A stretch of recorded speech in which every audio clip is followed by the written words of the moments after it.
Hello and welcome to part 2 of my interview with Nathan Lisgo. I'm John DeLynn. It is September 17th. We're in Lancaster, England.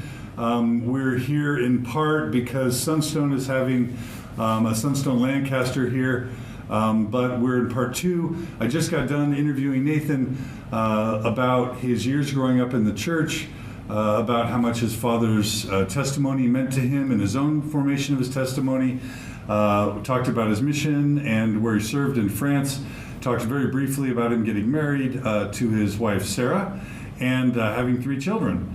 And so this is going to be a series on Mormon Stories on Mormons in the UK. And now what we're going to do is we're going to talk about how Nathan sort of experienced a faith crisis. He's been listening to Mormon Stories for quite some time. I've been friends with him for a while. We met face-to-face in February of 2016. And he's gone through a journey. And so we're going to hear about that now and kind of understand how faith crises work here in the UK. So Nathan, welcome back to part 2 of my interview. Hi, nice to be here. Thanks for coming to Lancaster. Yeah, it's my pleasure. All right, so let's go ahead and talk about kind of when the cracks started to form in yourself and kind of what happened and see what we can learn from it. Well, at least initially there wasn't kind of a broad investigation or let's find out about church history.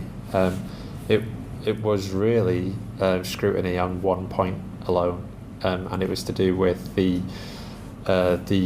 policy change in 1978 with regard to giving the priesthood to all worthy males. Prior to that, only, members who were of African descent were excluded from having the priesthood, and then I would learn, of course, that includes other ordinances as well, and the impact on that. Now, was this something you had known all growing up? Yeah. Or was it new to you? I'd known about it, but I hadn't really tried to frame it, tried to process it. And I think it's telling that it wasn't really an issue we spoke about at home. I suspect that my parents, on some level, it was something that they struggled with. And sometimes parents, being a parent myself, if you struggle with something, it's not something that you always sit your kids down and say, this is a problem that we don't really have an answer for. Maybe they were ready for the questions, but we didn't ask them, and they didn't talk about it. I was born in 1979, so it wasn't currently a problem. So it's just not something we addressed, but I think it's something that I was never ever comfortable with. That it was something that I thought that maybe one day I'm gonna take that on. Yeah. So when did it start becoming a problem for you, and what happened? I remember this specific event that really opened up cracks for me, and I was in Leeds, which is not far from here. It's about an hour from here, and I was at the home of some YSA, some students in Leeds, and there was a gathering there of YSA, and for some reason at those types of gatherings this wasn't normal. For some reason we were talking about the church. It was the topic of conversation. Normally it was just, if YSA get together, you just talk about stuff, it's not normally focused on that, but there was someone there, and out of the blue, there was no segue to it. This gentleman said, you know why black people couldn't have the priesthood before 1978? I was like taken aback, like where did this come from? I hadn't brought it up, and I just said no, I don't know. And he said it's because they were less valiant in the pre-existence, the feelings are so real even now about how that felt to hear that, knowing, and I knew instantly that this hadn't originated from his mouth. He'd read it somewhere, and it was probably something that I couldn't ignore. It was an awful feeling. And you were how old at this time? 20, I'd say 24. Yeah. And you're how old now? 37. Okay, so you've been struggling with 36. that. Just added it. You've been struggling with that for 13 years now? Yeah. But I mean, I didn't. The reaction where I would go with that didn't happen immediately, but it became, at that point, if I ever could ignore it, I couldn't ignore it now, because there's no way I could be comfortable with that, and I think a lot of members would agree with that.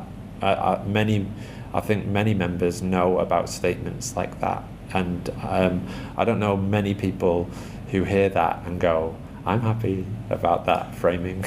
Right. So, Yeah. but we all deal with that. When did it become a problem? When did it start to become a problem? Okay, so that's when it became a problem. But when I decided I need to unravel this. I need to frame this. Okay, when you say problem, you mean just in your mind? Yeah, in my mind. Because you remained active. I remained and active. faithful. Yeah, but I just knew at that point that if I ever could ignore it, I can't ignore it now. I just didn't. The reaction wasn't immediate. I don't know what really made it. Okay, now is the time. Now is the time. Was I came across a resource that helped me. What the idea of this resource is that it would help me frame it differently, and even to frame statements like that. And that resource was Blacks in the Scriptures, which is a DVD. That's the Marvin Perkins and Darius DVD, Gray. Darius Gray. Yeah, and that was it was my views on it are different now, but at the time, that was it was great to be able to frame our history a little differently, and to buy into a different idea of why that priesthood restriction ever occurred, and why it ever occurred, basically. But Yeah. still, you're not telling me when it became a problem. You're telling me Oh, really? the DVD helped you. Oh, yeah. So when? Oh, yeah, okay, When did yeah, it right. become when did it become a problem? It became a problem because this resource that did help me, me and my wife were keen on this helping other people. Okay. Yeah, and so it became a problem because we approached our stake president about perhaps we could do a fireside on this, because this was brilliant. Yeah, that's a great idea, right? Like, we just Fireside. thought, Let's share it with everybody. yeah. So, and our stake president agreed to watch the DVD as well, and then we were going to meet with him, and it was really sort of, he wasn't as receptive to it as we hoped.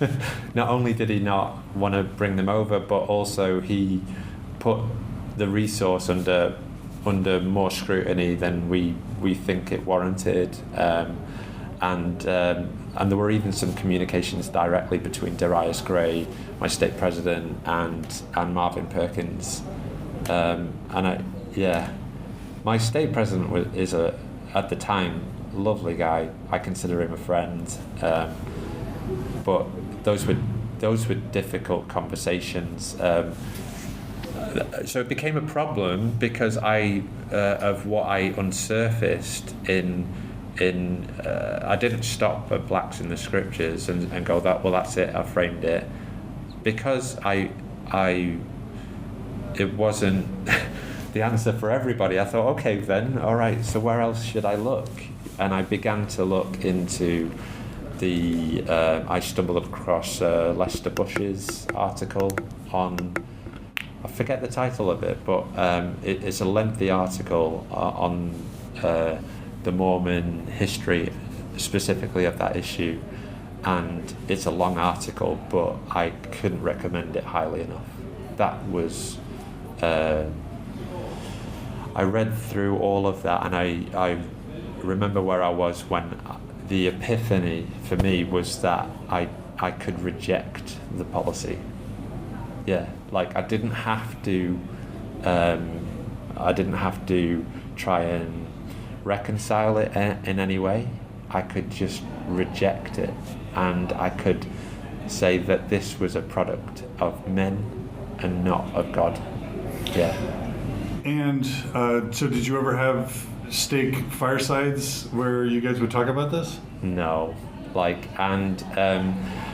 Our stake president was very diplomatic. He showed us a lot of love. I do believe that he had some dialogue with the area presidency about the resource itself. About whether this is something we should even be watching or listening to. And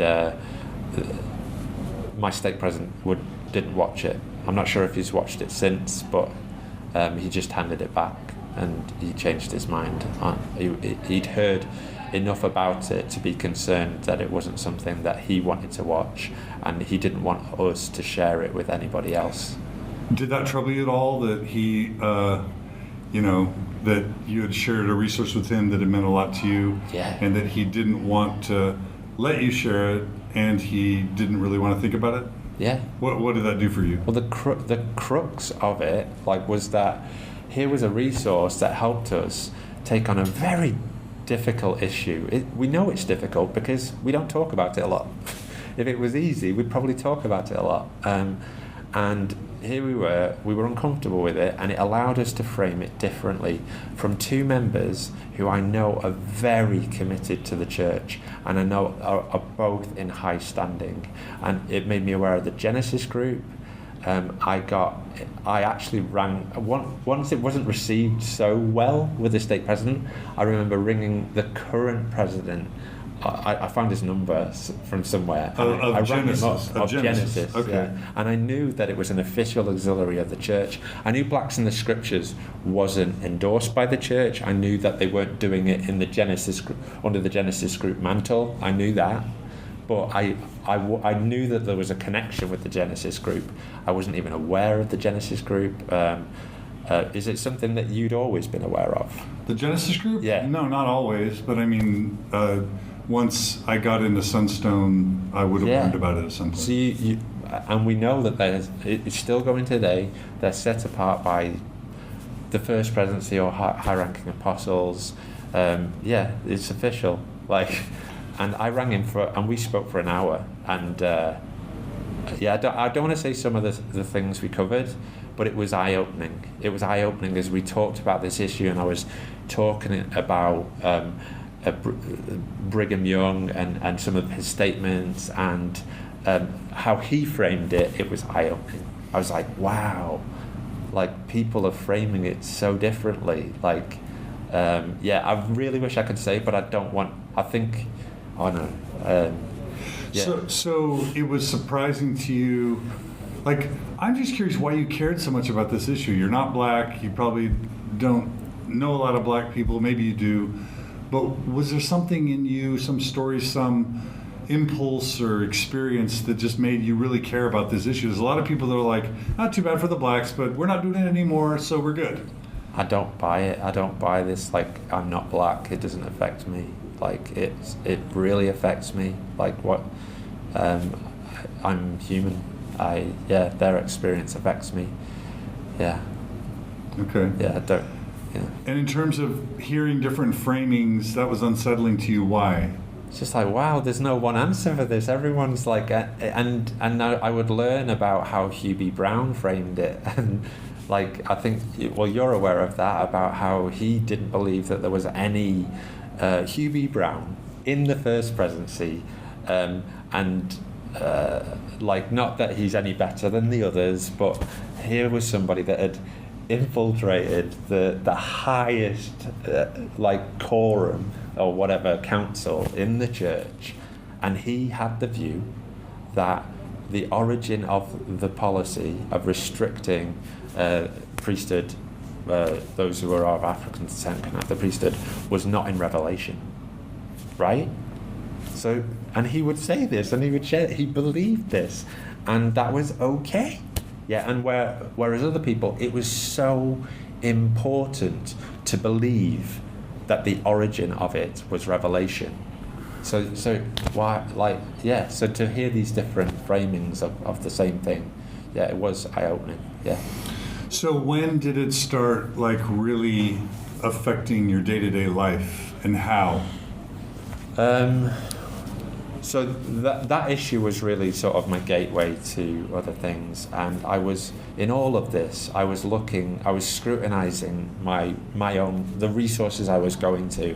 There's a lot that you can find on this topic from different sources, from people in different positions, and I kind of immediately went to what church resources I could find, and they were some of the worst that I read, because I learned all about the issues, statements around interracial marriage, and then I learnt about how there were members of the church who were against the civil rights movement, and not just members of the church, but Ezra Taft Benson, like really opposed to it, resistant to it, and skeptical of it, and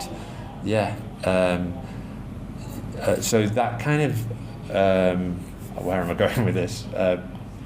Like, it basically kind of it would unsettle me. Yeah, it would that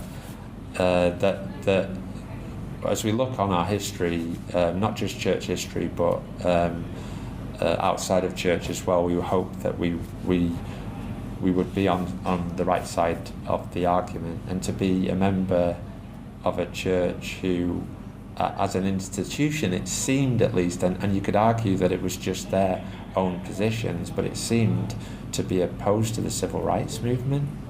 Yeah, that was a problem. But then in looking for all these resources, so I sifted out some from the church. They were amongst the worst that I could read, because they were supposed to be priesthood leaders with discernment, with direct links to God, and they would come out with some of the worst things that I could hear. And then I stumbled across Mormon Stories, and honestly, the interview you did with Darius Gray and Margaret Young, I listened to it, and your interviews are long, right? I listened to it 3-4 times back to back just to make sure I got it, and I loved the way they presented it, and it was just like they just went through the history. They didn't shy away from the tough statements, but yeah, it really helped. And then I'd listen to some more interviews as well. I really enjoyed the podcast format. I would cycle to work, listen to you in my headphones while I'm paying attention to the road. I'm still alive.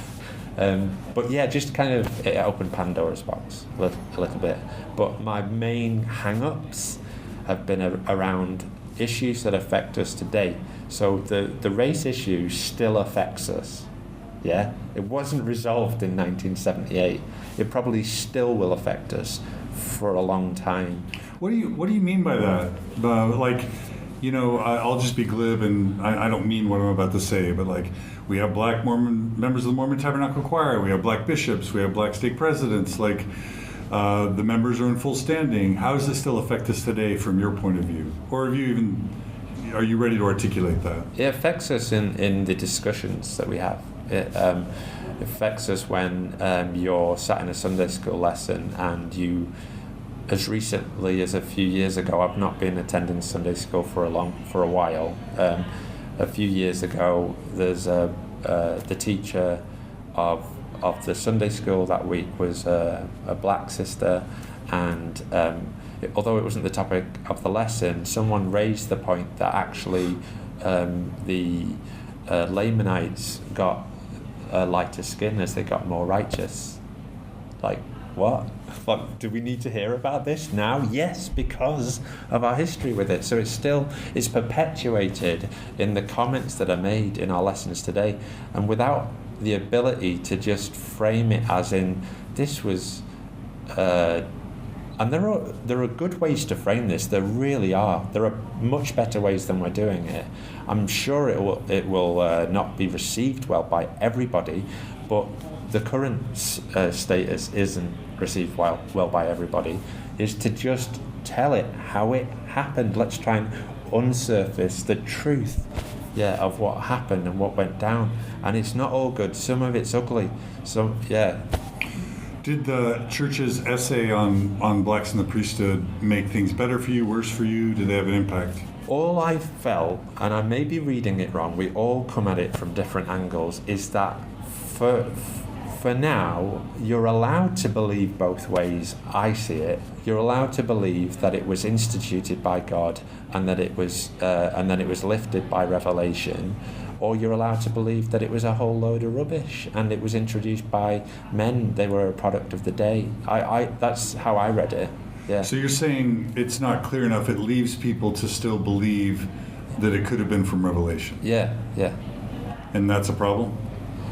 Yeah, because of how you get into the, well, why did it happen? Yeah, I don't know. Maybe that's not fair, but I just felt, okay, so at least we can be of the opinion now and express it that I just reject it. We can just reject it now. So I'm happy enough. I think it's progress. But even if what would you want to see? What would you want to see? I don't know that I know that answer. I appreciate that it's a challenge for the church to do to come out with things. But for me personally, I would say, like Brigham Young. I would say, yeah, just let's look at it from. Let's just surface what happened. That's all, and I don't think that I would lead towards an answer that says I hope that it's never an issue again. It will remain an issue, but I think. I imagine that the church wants to not lose people. So if they're too strident about it never was a revelation, it was wrong, too many members are going to conclude that the church screwed up, that prophets screw up, that we can't trust them anymore. So they have to sort of appease the liberals and progressives by saying you don't have to believe it, but they don't want to go ahead and just totally reject it and denounce it, or they basically undermine their own authority and they make people question why they should listen to them at all. Is that what you think? Yeah, I do, and it's a hard role to play, and I don't know that anything that I would suggest would be a better solution. Yeah. So when did this start really becoming a problem? So far we just keep talking about your intellectual. You did talk to your stake president. You're progressing in your mind to where you see that different people see different ways, that you don't have to believe it anymore. To now the essay comes out and you can see the church is trying to straddle the issues. Let's start talking about when things got hard for you in your marriage, in your ward, in your lived life, not just in your mind. Okay. When was that? When did that start? Well, it's been a gradual decline. Yeah.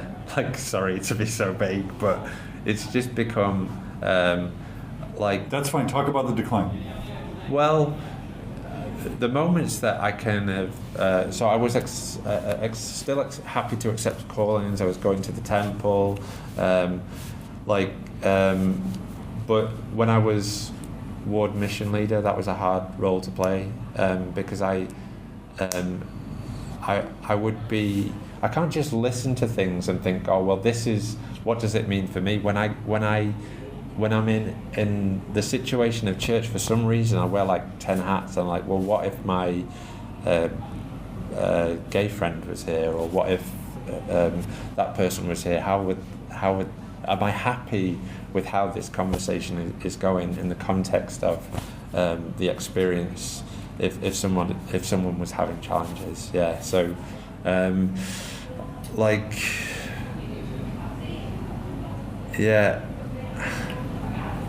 So when did you was there a point where you had a hard time going? Was there any conversations you had with your wife or your bishop, where things started getting more complex for you?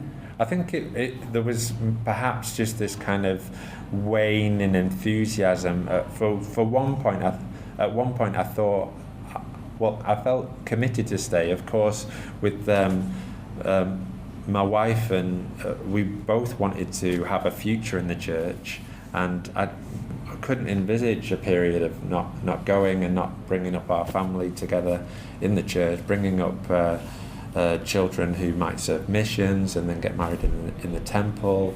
And then I thought, well, what can my role be as church, as I'm starting to question some of the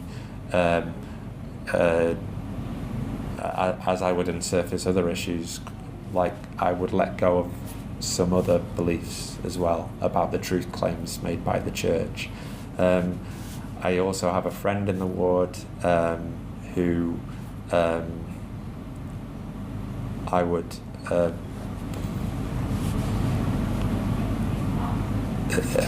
have helpful conversations with, that help me sort of reframe things and say it's okay. You don't have to think of things in the prescribed way, because I had a very definite idea of what it was to be Mormon when I was growing up, and it was to believe everything and to view things in a very definite way, clear about the historicity of the Book of Mormon, and he just opened my eyes a little bit about, no, you don't have to. You can define yourself as Mormon and view things a little differently, a little nuanced, and that was a helpful time. So it's kind of this waning of motivation of trying to find a role at church, trying to be there ready for people who might have challenges and be a listening ear, not a non-judging ear, for friends at church, to play that type of role, because I knew that I'd struggled with issues, and as I tried to talk with some members about it, I'd just get this switch would go off, this kind of like they weren't really listening to you, they were just worried about you, and I wanted to perhaps be a listening ear to people who might be having similar struggles to me.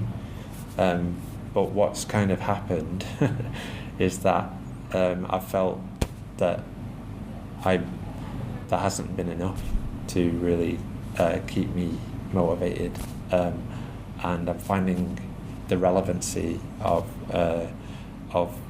church to be a lot less important than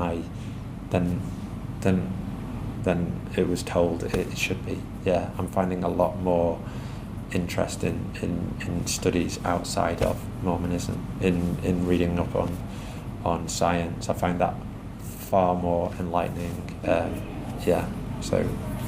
I don't know, like, you've coaxed a different answer out of me, but I don't know if that even answers your question. Well, at some point you've stopped going. Yeah, recently though, and I wouldn't be against returning, but I would have to find a way to make it a more positive experience, and not just for me, but how can I have a positive role at church? So that's what I'm struggling with at the minute. So it's not a definite you'll never see me again, but I'd be there, and I just feel a weight, a burden, and a burden on others as well. It's like, I don't want anyone to be worried about me, or so I wouldn't say it's a definite I'm never going again. Have you tried to talk to your bishop at all about these things, or a stake president? I'm sure he'd be happy. I talked not so long ago to my stake president about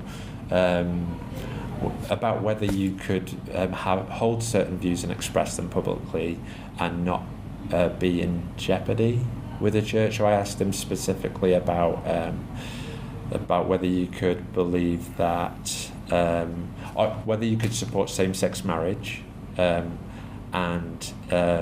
express it publicly, i.e. on Facebook, and remain in good standing with the church, and whether you could support women getting the priesthood.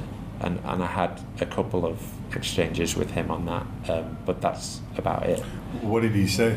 His initial response after, I just expected an email response, but he wanted to see me, which I did. I went in, and his initial response after a long discussion, and he was listening a lot, he wasn't just telling me, he didn't want to lead me anyway, but he felt that you couldn't. Couldn't what? You couldn't hold those views, express them publicly, and remain in good standing with the church. You couldn't support female ordination or same-sex marriage, and remain in good standing with the church. Yeah. Okay. And I knew at that point, at least, I support both, but I advocated more openly about same-sex marriage. All over Facebook. I was all about that. I loved that. Yeah, that was great. But you didn't get in trouble for it? No. I didn't know whether he'd actually do anything about it, but I asked him the question, and I forced an answer, and that's what he said. But he would later change it after...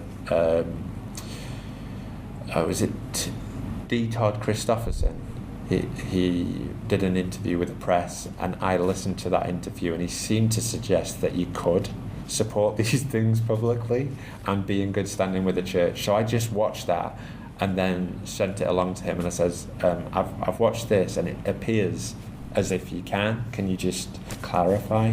And he replied back, and he said that you could, and that he copied his counsellors in, and so his position changed, which I thought was great. So for UK saints in your stake, you can support female ordination, you can support same-sex marriage, even publicly, and there's no repercussion. Yeah, we looked at the definition of what apostasy was in the handbook, and on his first reading, and I guess without that recent clarification by D. Todd Christopherson, he was of the view that he would have to interpret it as I forget what the wording is in the handbook, but that it could be defined as apostasy, whereas now it's not. Yeah. What was it like to see Kate Kelly get excommunicated, then to see me get excommunicated? What's that like from a member who's trying to make this work, who's living, in the UK, who seems to be getting supportive messages from a stake president? And you can be honest, but was that weird for you? Was that hard? And does stuff going on over there affect you guys here? Does it even matter, really? I don't know. For me, it did, because I've been listening to you for years. Kate Kelly, I was aware a bit of her work, but what it meant when it was more in the period where you weren't under scrutiny. It was like, okay, it can't this is probably not what the church wants to hear, but when you were still a member and still active for periods, it kind of permitted me to, it made it although it was never going to be published under LDS.org, it kind of made it feel, okay, I'm not being bad. It's not anti-Mormon because you're still a member, right? It's safe. Yeah, so it was more in that period. It was more a personal thing rather than when you were excommunicated, because I just didn't want you. I felt for you and your family. It didn't shake me at all at that time. I feel a lot more comfortable about my own position and views. I guess it with you though, there's a difference between what I was doing publicly on Facebook and what the content you're putting out. Yeah. So yeah, I just felt for you and your family. The church, your local leaders had their views, they expressed them to you, and I'd be happier with a Mormonism that embraces people like you. And although my dad wasn't excommunicated, he left the church, and I did. Wait a minute, your dad was your rock solid. You're sort of like your rock. Yeah. When did he leave? Yeah, I can't believe we just skipped over that, but it was just because it wasn't directly related. The timelines weren't directly related, but my dad rang me up a few years ago, maybe sort of 7 years ago. I could be wrong on that, but out of the blue, if my dad calls me, we talk, but it's mainly me calling him. If he calls me, it's often a bombshell. Sorry, Dad.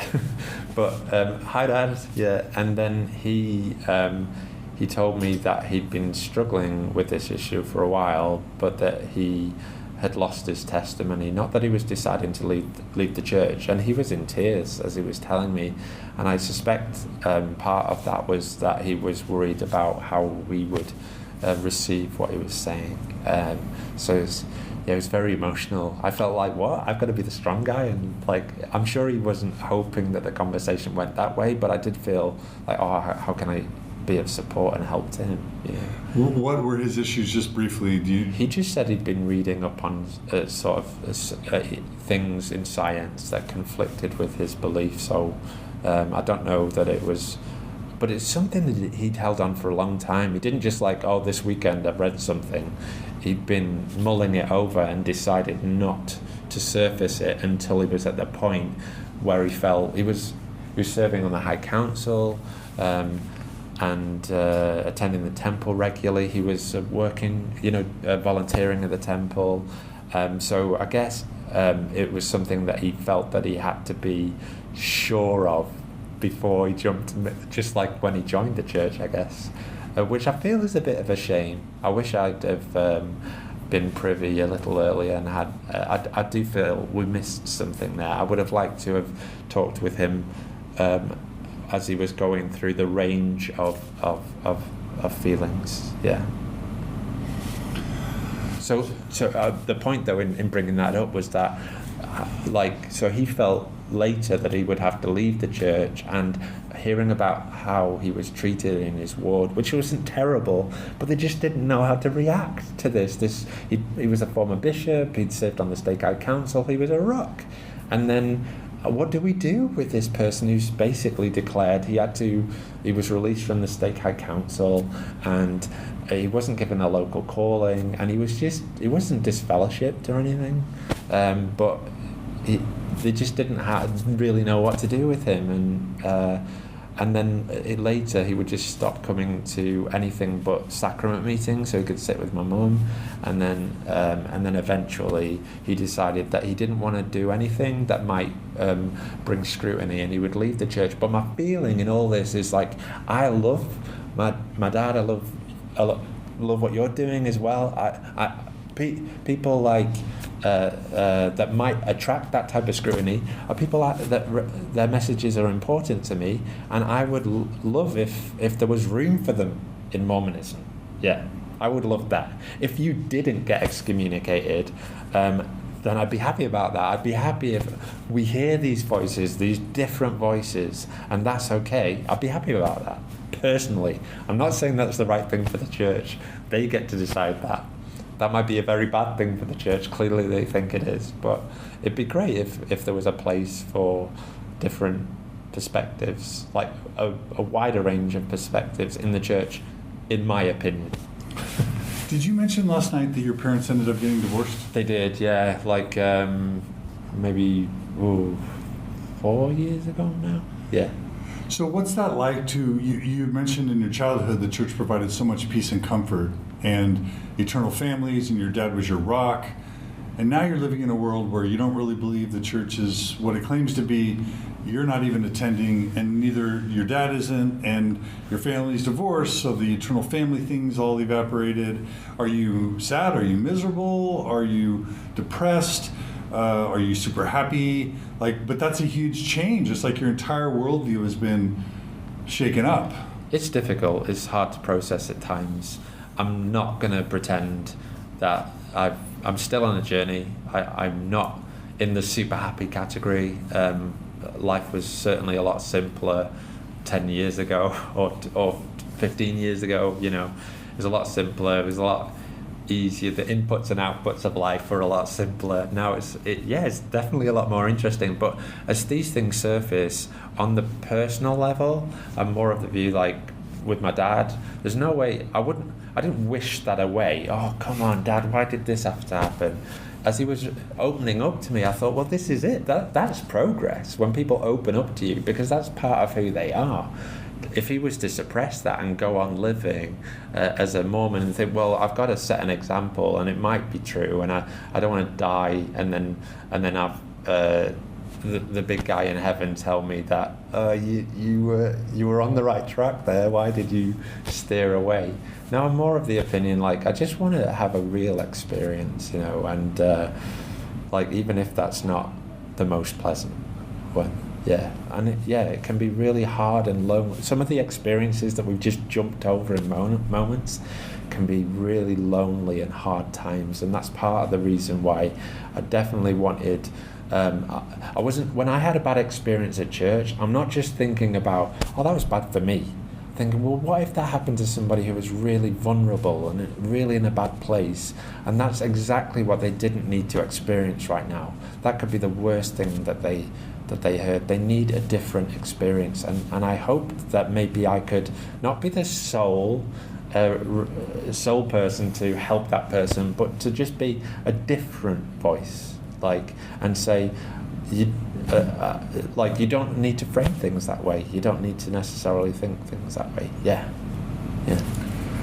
So you, real quick. So what about with your wife and your children? You're not attending, but your kids are, and your wife is. Has that been a problem for your relationships?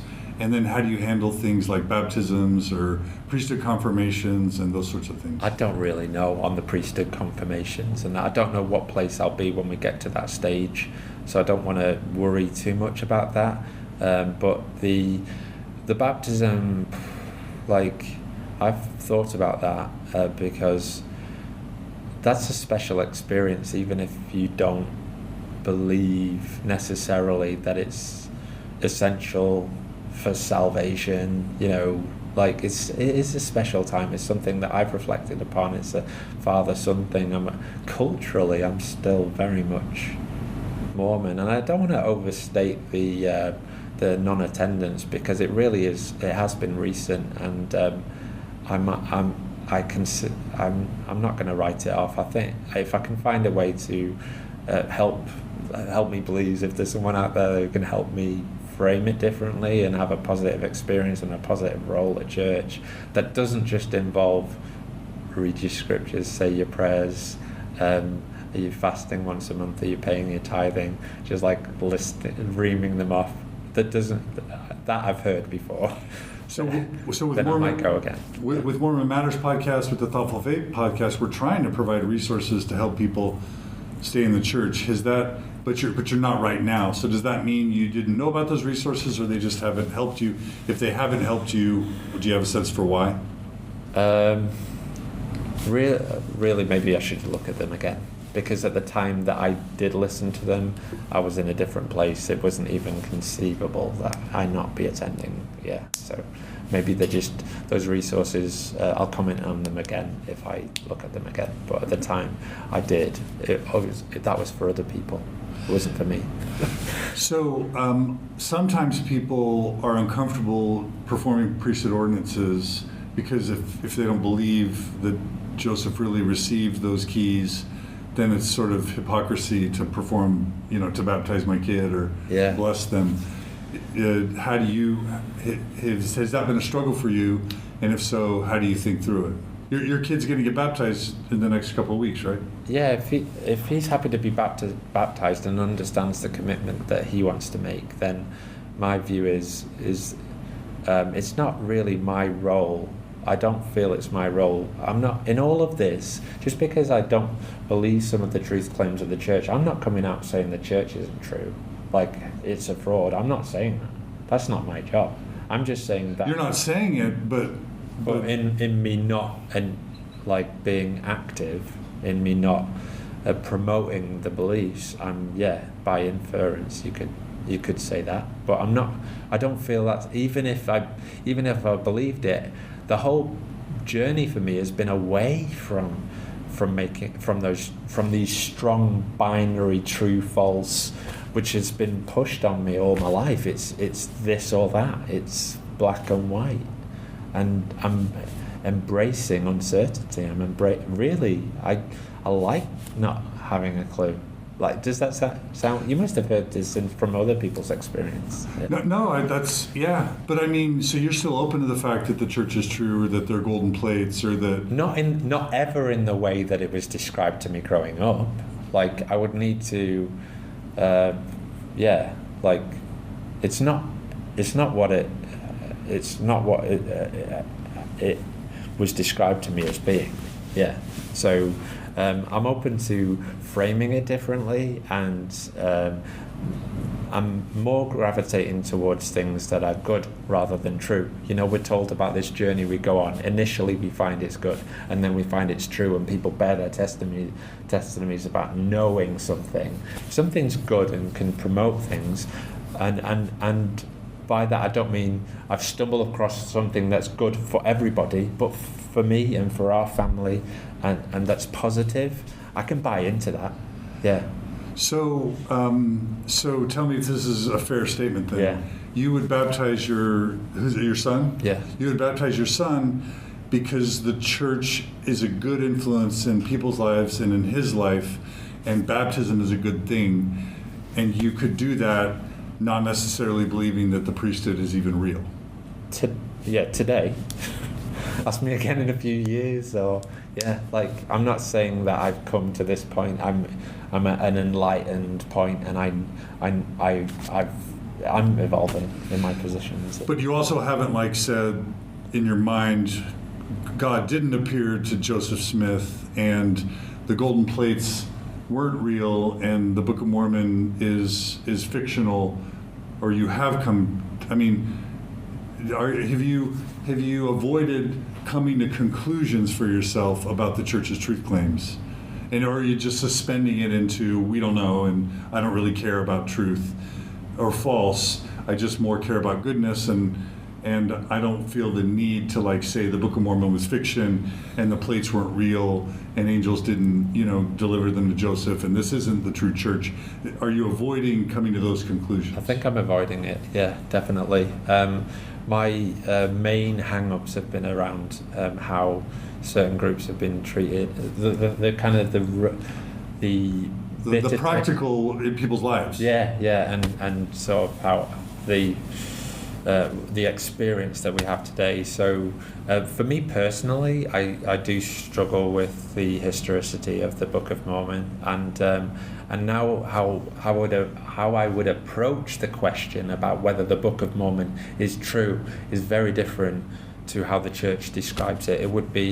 It needs to work. I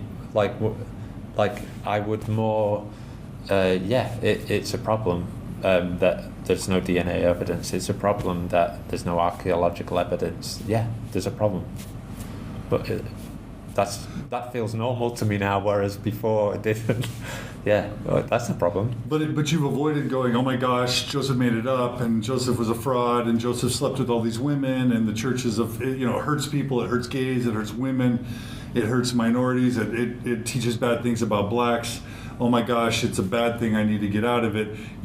That's not where you've gone. That's where a lot of people go, but I don't think that's the only response.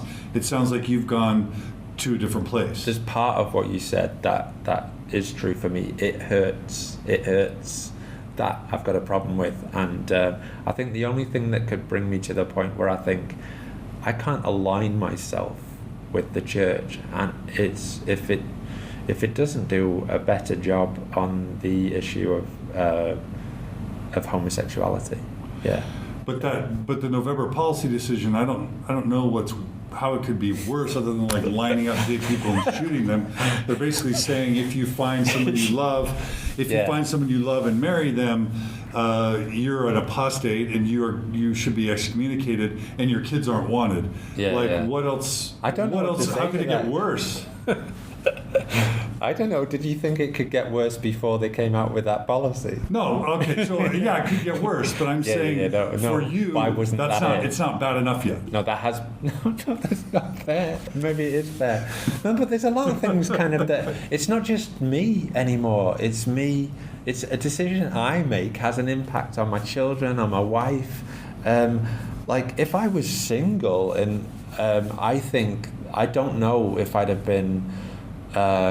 If I could have, I'm not going to say be strong enough to stay. That's not it. I don't think that I could have framed things well enough. If I made a decision to leave the church, I know that would have an impact upon my immediate family. Yeah. So I would take that decision reluctantly. I'm happy to hold on to a lot of things. Yeah, there's a lot good about the church. There really is. But I do have if it doesn't, I get what you're saying about the policy. It does not. I understand how the policy came. I frame it in a certain way. I understand how it came about. I don't know if it came about this way, but I suspect that all these local leaders were doing things differently. And some people were having terrible experiences, some people were having good experiences, and local leaders were asking for help. And then they come out with this policy, and it's like, no, it's in print now. Is that it's in the handbook? This is terrible. I don't know if in practice it will be any worse than it's ever been. I don't know. But I'm not hopeful that it's going to be good.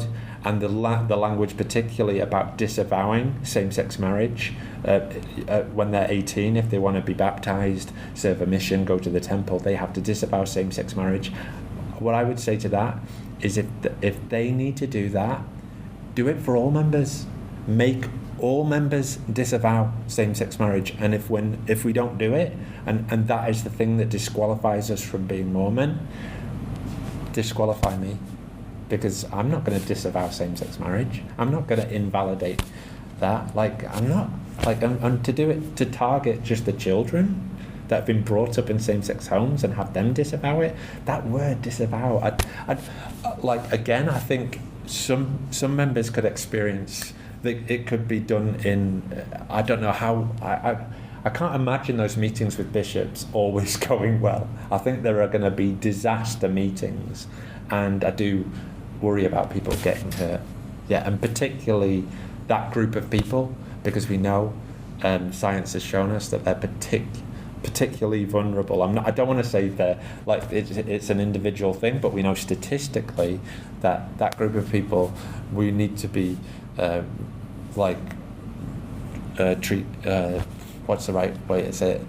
We need to be conscious of the challenges that those people face. Of our homosexual brothers and sisters, and we need to be listening a lot more than we're speaking. We need to think less about what's right or wrong, think more about love, and think more about having a shared experience as well. Not, that's them over there in the corner. No, that it's us. It affects us all. Yeah. So if I could restate, you're really sensitive about blacks and racism.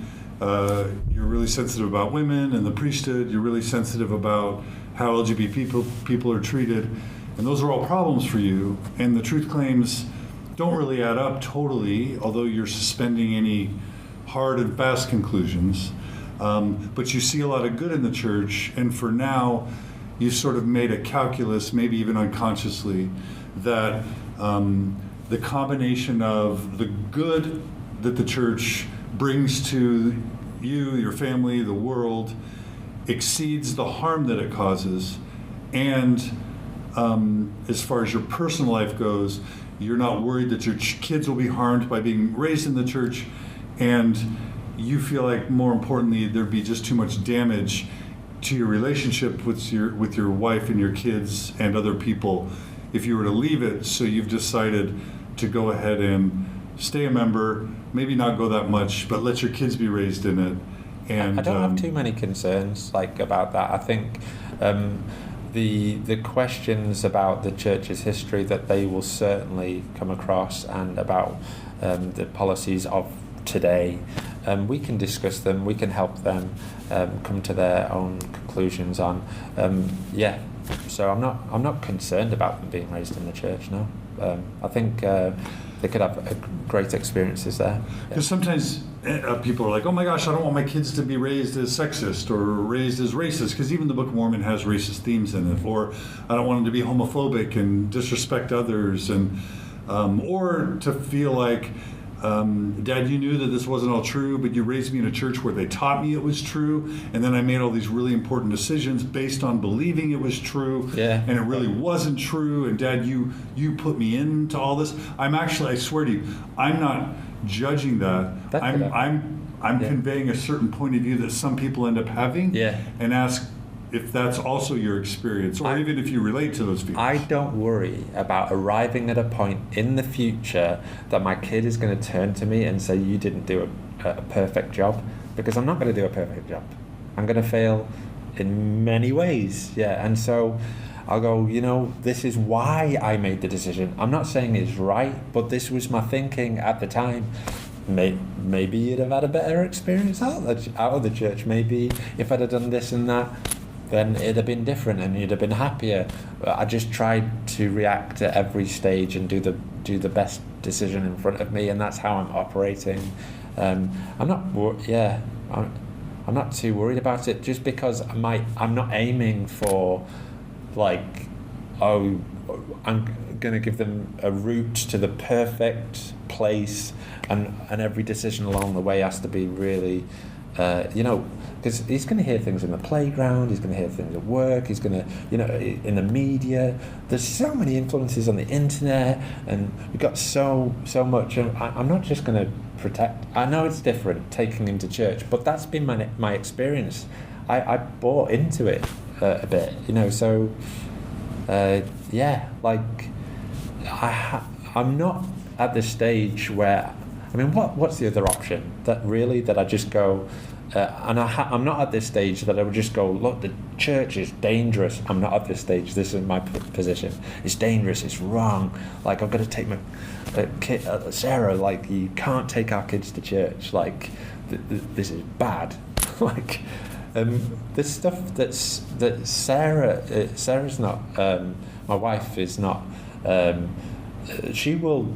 Steer them certain ways, and if they come back with a message, if the kids come back with a particular message at church, not that they're hearing this all the time, but they're young, they might hear a thing or two, then she might help them to frame it differently, and I'll help them to frame things differently as well. So yeah, I'm not too worried about that, but I understand why others might make those decisions, and maybe I'm wrong as well. Yeah. Has being in a different place faith-wise than Sarah been hard for your marriage? It's been harder at different times than now. I think I think we're in a better place on that topic now. Yeah. How did you get through the hard times? I don't know that we got through them in the best way, but because we're very different characters, I think Sarah, seeing how I reacted to these questions and crises, she would have reacted in very different ways that would have been helpful for her.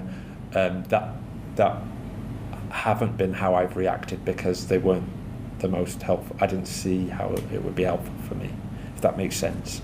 So yeah, there's been.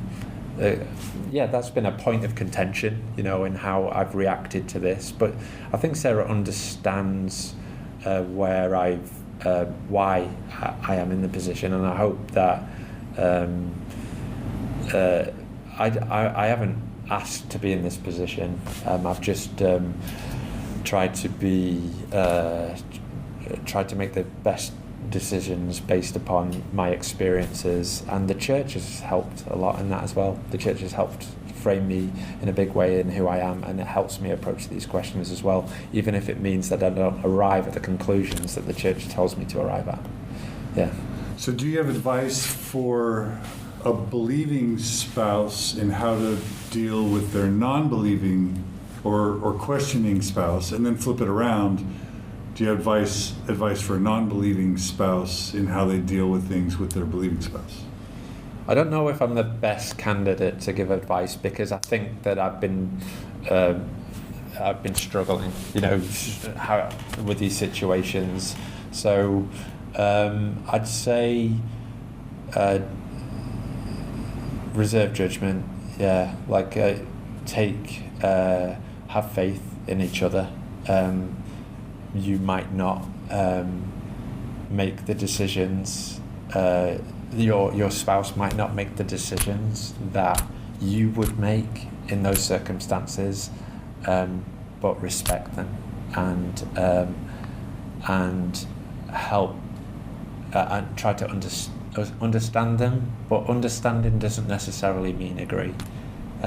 You can hold on to your beliefs that, but yeah, just try and understand. Yeah. So really briefly, I'm sure you remember a time when the church was really vital, really strong or whatever it was. I'm sure you remember how the church was when you were growing up in the UK, in England, versus how it is now. What are you seeing in terms of the church's progress and growth? Is it growing? Is it shrinking? Is it flat? Is it stale? Is it vibrant? What do you see? What do you hear as you talk to other Mormons in the UK? It's not something that I've really focused on to give an appropriate answer to that. I really don't know. I know that the church it remains stronger in the UK than other countries in Europe. We still have a lot of members here multiple many generations back. I go to a unit that we get about 200 people attending.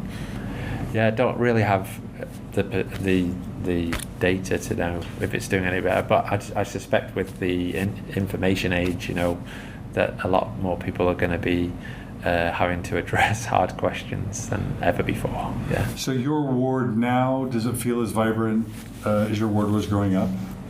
Yeah, but the ward that I grew up in, which is near here, I live quite a distance away now, but I know that has gone through different phases of being once really strong. It kind of waned in multiple of things. People moved away, and now it's getting stronger again. So it's difficult to just look at a single unit, which has been my experience, and say, well, that means that it's you can explode that to the whole of the UK. I don't know. I don't have the data on that.